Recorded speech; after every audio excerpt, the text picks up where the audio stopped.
الرحيم عن أبي هريرة رضي الله تعالى عنه قال قال رسول الله صلى الله تعالى عليه وسلم بعثت من خير قرون بني آدم قرنا فقرنا حتى كنت من القرن الذي كنت فيه رواہ البخاری۔ نبی کریم صلی اللہ علیہ وسلم نے ارشاد فرمایا،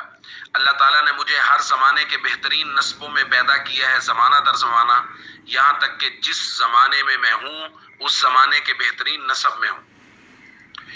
دوستو،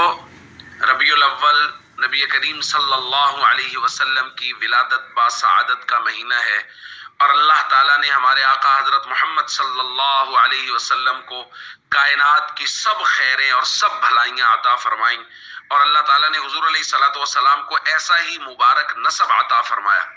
خود نبی پاک صلی اللہ علیہ وسلم ارشاد فرماتے ہیں، ان اللہ اصطفیٰ من ولد ابراہیم اسماعیل، اللہ نے ابراہیم کی اولاد میں سے اسماعیل کو چنا، واصطفیٰ من ولد اسماعیل بنی کنانہ، اور اللہ نے حضرت اسماعیل کی اولاد میں سے بنو کنانہ کو چنا، واصطفیٰ من بنی کنانہ قریشہ، اللہ نے بنو کنانہ میں سے قریش کو چنا، واصطفیٰ من قریش بنی ہاشم، اور اللہ نے قریش میں سے بنو ہاشم کو چنا، واصطفانی من بنی ہاشم، اور حضور نے فرمایا اللہ نے بنو ہاشم میں سے میں محمد کریم صلی اللہ علیہ وسلم کو چنا۔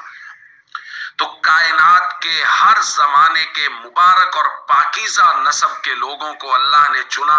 اور ان میں ہمارے آقا حضرت محمد صلی اللہ علیہ وسلم کے نسب مبارک کو رکھا۔ اور اللہ کا کتنا بڑا کرم ہے کہ ان تمام تر عظمتوں فضیلتوں کے باوجود اللہ تعالیٰ نے وہ پاک پیغمبر ہمارے حصے میں رکھے، اور اللہ تعالیٰ نے ہمیں ان کا امتی بنایا۔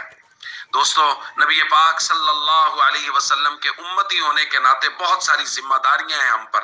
اس لیے ہم سب کو کوشش کرنی چاہیے کہ وہ ذمہ داریاں پوری کریں۔ جو اللہ تعالیٰ کے احکام ہیں، جو نبی پاک صلی اللہ علیہ وسلم کے طریقے اور حضور کی سنتیں ہیں، ان پر پورے کا پورا عمل کریں، اور ہمیشہ اپنی زندگی کو حضور علیہ السلام کے مبارک طریقوں کے مطابق گزارنے کی کوشش کریں، کیونکہ حضور علیہ السلام کے امت میں آنا یہ کوئی چھوٹی سعادت نہیں ہے، یہ اللہ تعالیٰ کا بے حد اور بہت بڑا احسان ہے، اور اس احسان کو ماننا چاہیے اور اس کا شکر ادا کرنا چاہیے، اور اس کا طریقہ یہ ہے کہ فرائض اسلام، ارکان اسلام کی پوری پابندی کریں، اور نبی پاک صلی اللہ علیہ وسلم کی سیرت کے مطابق زندگی گزارنے کی کوشش کریں۔